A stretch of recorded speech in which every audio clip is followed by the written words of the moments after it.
Hi? No? Maybe? Hi! We totally have this figured out. Hi, this is Chris Hinds, Denver City Council's District 10 council person. Thank you for tuning in to Friday's live stream number 5. You like that? It's like a short circuit from, I don't know, a couple decades ago, the movie where they had number 5, the robot or whatever. Anyway, hopefully you know what District 10 is, but just in case you don't, District 10 is Central Denver. It's Uptown, Capitol Hill, Golden Triangle, Cheeseman, Congress, Cherry Creek Country Club, Bacaro, and the north half of Spear, so also known as Alamo Placido. We're going to do something slightly different this week. I talked a lot about values as I was campaigning. I talked a lot about how we all need access. We need access to housing, transportation, and representation. And then somehow I got elected. So, I mean, you elected me. I assume that you elected me because of my positions and my values. And so we're going to format this live stream in a few buckets: transportation, representation, and housing, which is a little backwards for me. But hey, guess what? That's what we got. So as I have mentioned in the past, I would love to have people come as guests on our Friday afternoon live stream. A couple weeks ago, we had right-of-way enforcement come, we had the Cherry Creek Library come, and the Cherry Creek Business Improvement District. So we had three different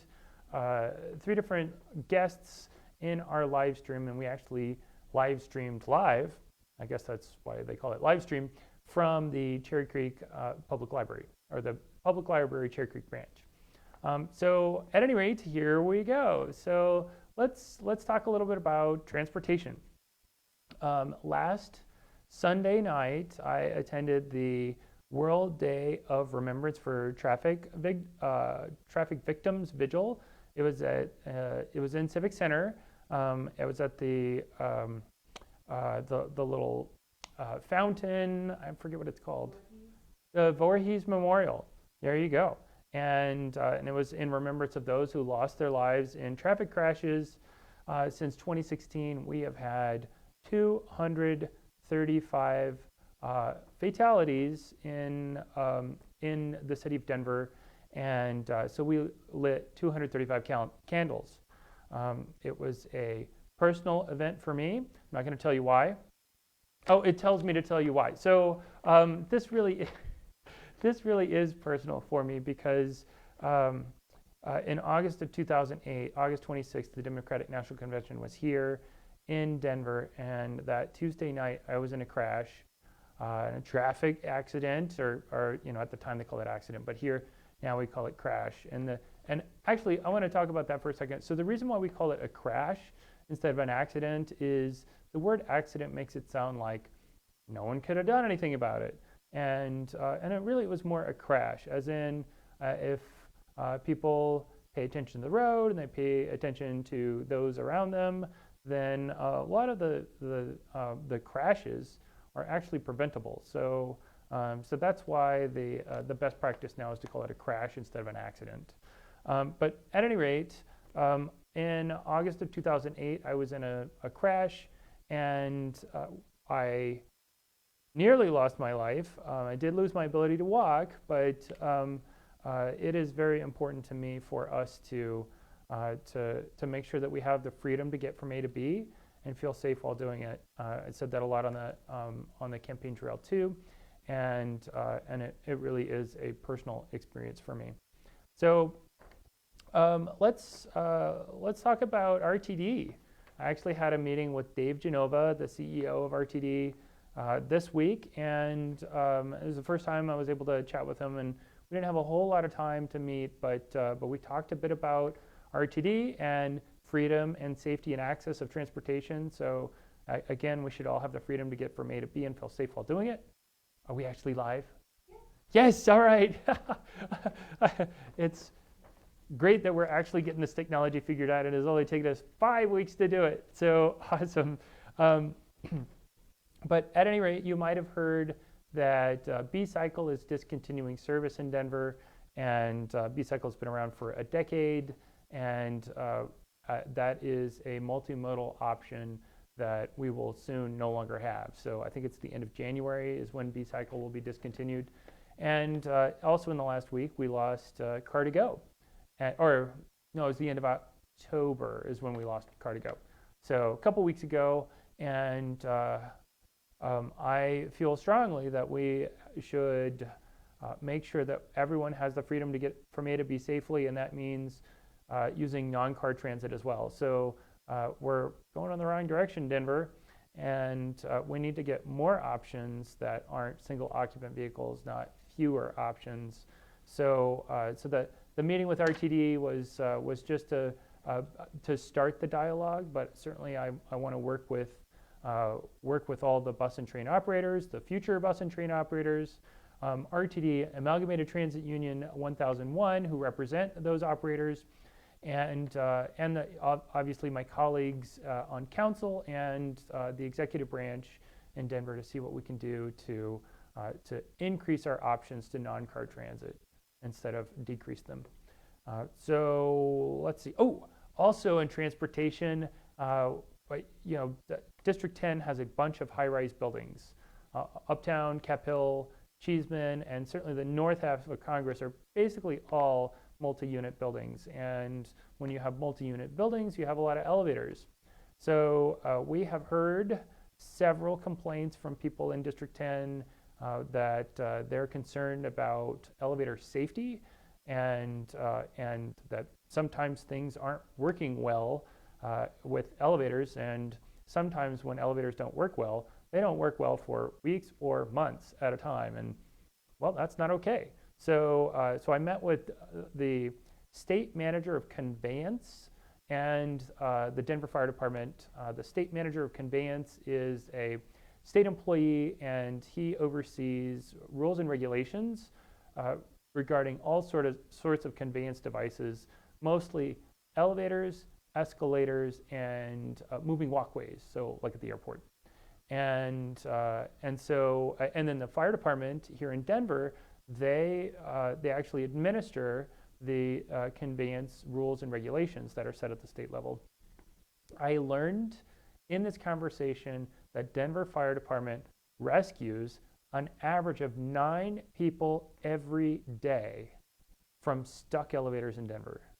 That's crazy.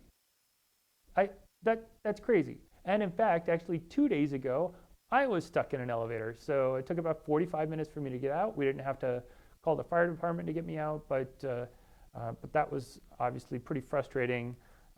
Also, our lieutenant governor recently was stuck in an elevator. So we're getting some folks who are able to elevate the conversation a bit, and hopefully we'll have an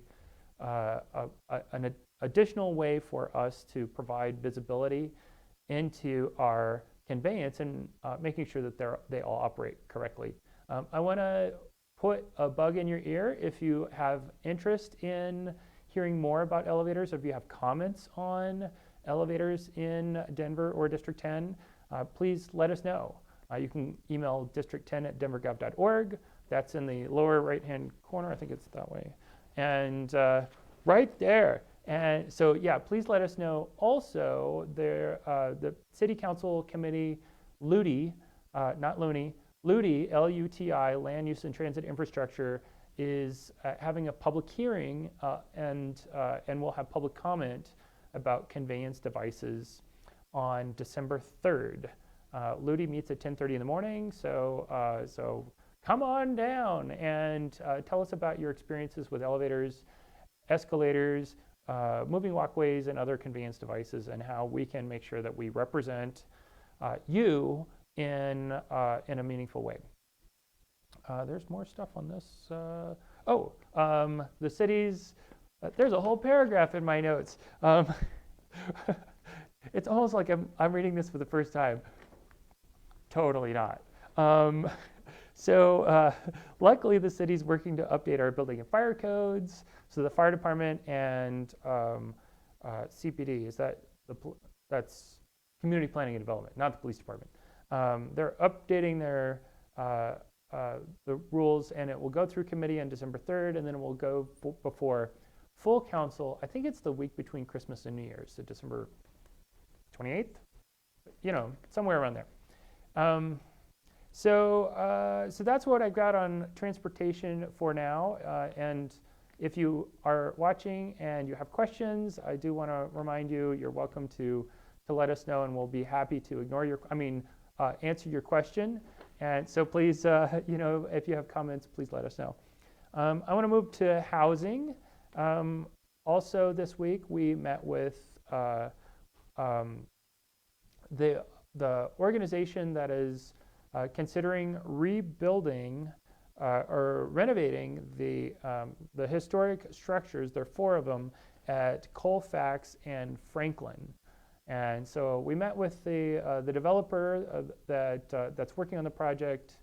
We met with him a couple weeks ago. We also met with Historic Denver this week to get their sense on the project too. So that project at Colfax and Franklin, there are 2 historic homes. There's an ADU that is 100 years old, and then there's this extra business attachment and a parking lot. So they are still working on that project and want to rehabilitate those historic structures. So they're, I guess when they originally were thinking about buying it, they were thinking about tearing them down, and you said no, and they listened. So that's awesome that they're working on rehabilitating the buildings and making sure that we do still have housing and good use for the structures. But certainly would like to hear your comments if you have any thoughts or compliments, complaints, or concerns about that project. I'd love to know. Let's see. Oh, I don't know if you've heard of, there's this conversation for the East Central Area Plan. I don't think anyone's really talking about it. Certainly no one's contacting us about it. So the East Central Area Plan is one of the neighborhood planning initiatives, and a lot of people are talking about it because it's getting close to completion. It's been almost, or more than 2.5 years. The city and city hired consultants have been engaging with neighbors and stakeholders about it, and we wanted to, we're new here, can't use that for much longer, but certainly the point is that we weren't here for the entirety of this conversation, but we're definitely wanting to listen to you and hear what your thoughts are about the proposed East Central Area Plan. And so if you live in Uptown, Cap Hill, Cheeseman or Congress in District 10, or if you live in City Park West in District 9, District 10, certainly we'd like to hear your thoughts. District 9, I know that Councilwoman Sedabak has been attending meetings, and I'm sure she would like to hear your thoughts as well. We went to multiple meetings this week about the East Central Area Plan, and we also have Galia in our office who has read the entire plan twice and has made comments about it or made a condensed report. So we are in the office, we're working through that report, we're making sure that we understand what the 240 pages, I mean, it's a pretty thick document. They got a lot of pretty pictures though, so it's not 240 pages of text.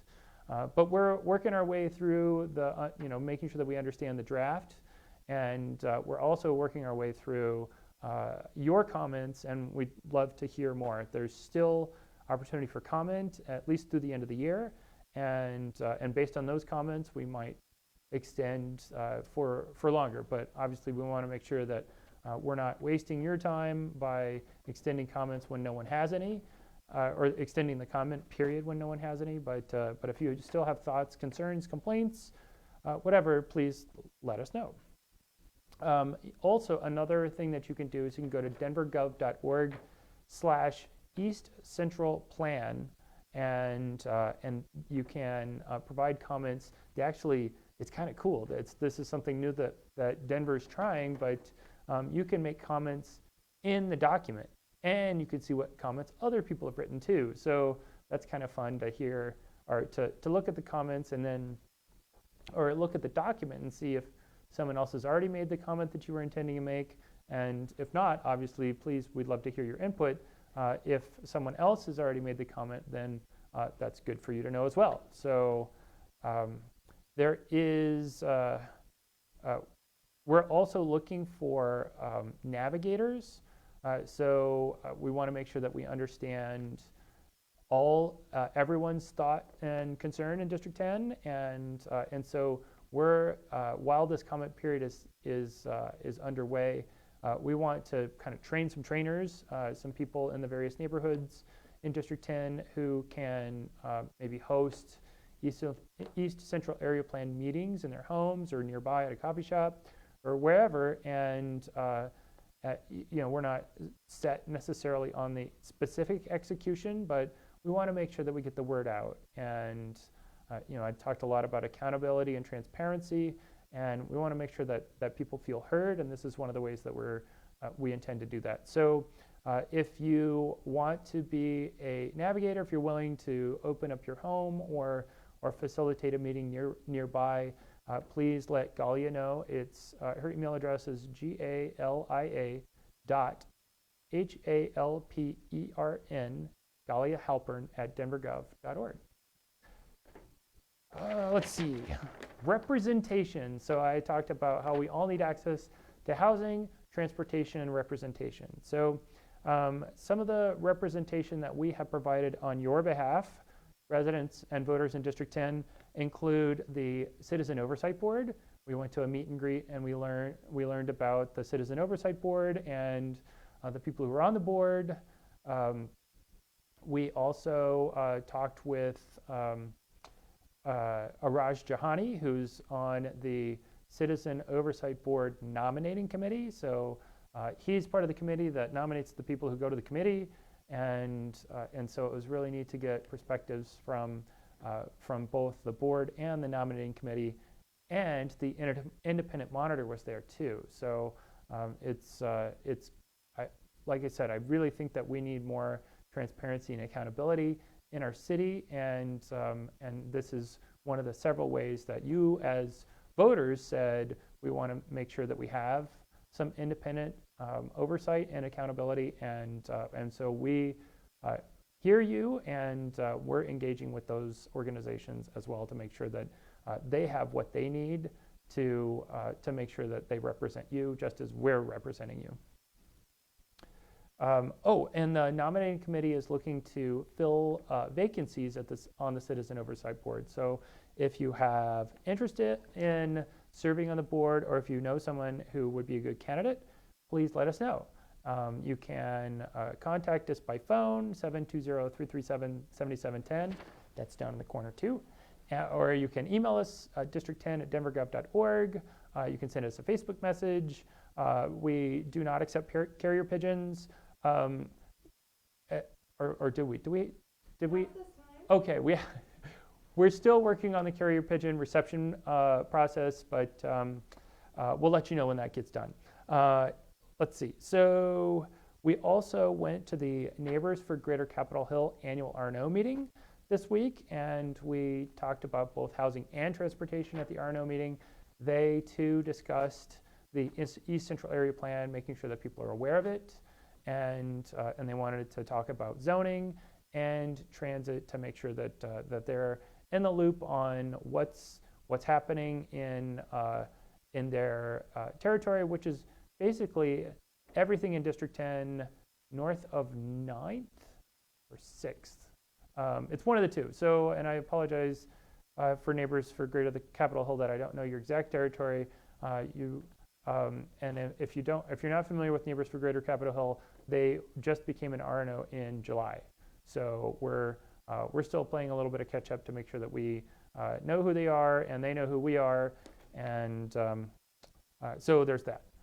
The next evening, the whole District 10 office attended the Colfax Business Improvement District's 30th anniversary celebration. It was at the Fillmore, and that was awesome too, to see a bunch of different organizations there with booths. There were several groups that donated time and food and I'm assuming alcohol too. There was alcohol there, so but it was really neat to get to see the business improvement district and businesses along the district, and a lot of residents who live near Colfax who were there, and so it was a good time. We actually took advantage of the photo booth too.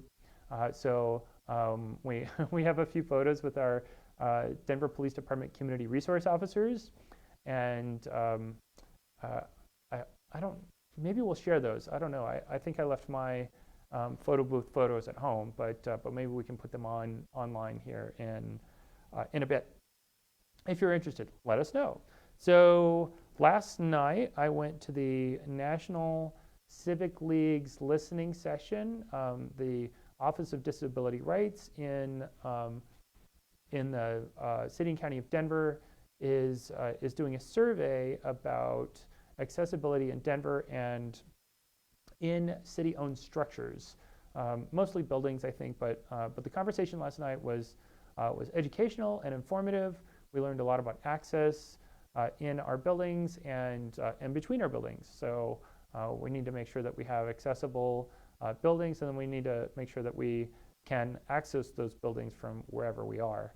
And so that was really nice to get to go to the Colorado History Museum and attend.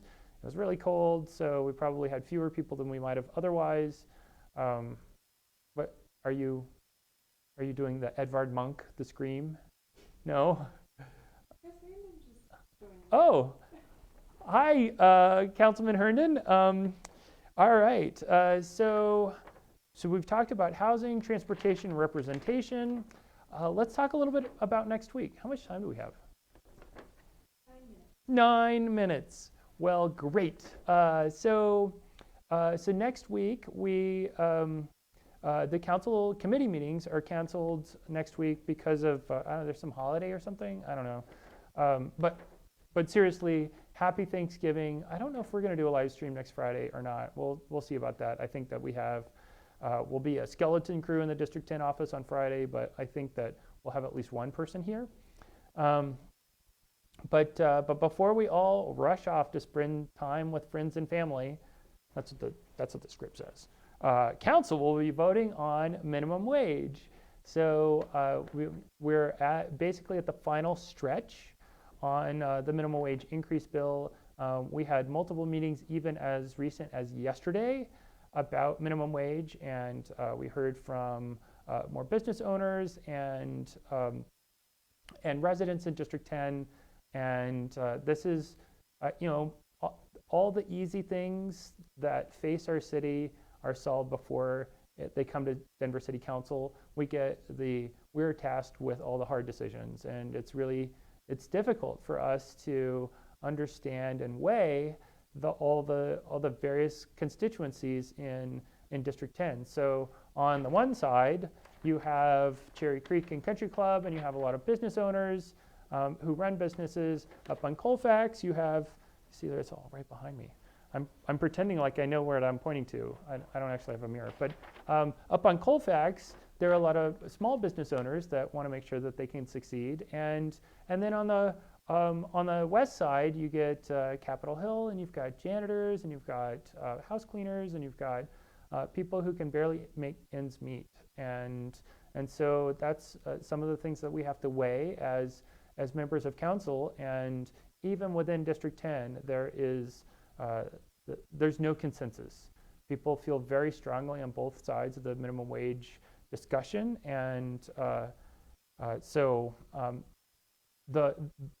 this coming Monday we'll have one final opportunity. There will be a courtesy 1-hour public hearing. So if you have concerns or if you have compliments about our minimum wage bill, please let us know. And if you don't want to let us know, then again, you're welcome to attend in person on Monday night's council meeting. Oh, the District 10 office will be closed Thursday and Friday of next week. I guess we won't be here. Well, silly me. That's what I get for, I didn't exactly memorize this. So don't call us, we won't answer. No, but really, honestly, have a wonderful Thanksgiving. Have a wonderful Thursday and Friday. And if you're traveling through DIA next week, the airport is offering a drive-up bag check service, and starting on Monday. So to use the service, passengers should exit Pena on 75th and follow signs to the bag check queue. There'll be a greeter that removes the luggage from the car, check in the passenger, and even print boarding passes. Hey, thanks, Den, or the international airport. And then passengers can proceed to park in one of Den's parking lots and take a shuttle or be dropped off at the terminal by a friend or a loved one, luggage free. Hopefully, Den still has your luggage. It's, your luggage will hopefully make it to your destination. It's just that by then you don't have the luggage. Once in the terminals, passengers can go straight to security or not. You can also take advantage of some of the concessions that are there at the airport. Don't forget, there's construction taking place at the airport. If you didn't know that, you're probably not watching this live stream because news and politics probably aren't interesting to you. But anyway, there's still construction at the airport, so plan ahead and arrive early. The last thing I'd say is have a wonderful Thanksgiving. Honestly, truly, I hope you have a wonderful time with friends and family, or you have a wonderful time resting up from all the hard work that we all do here in Denver. So have a wonderful Friday. I think we're done, right? Yeah, we might even close up early, 4 minutes early. So this is Chris Hinds, Denver City Council District 10. Have a wonderful weekend. Thank you.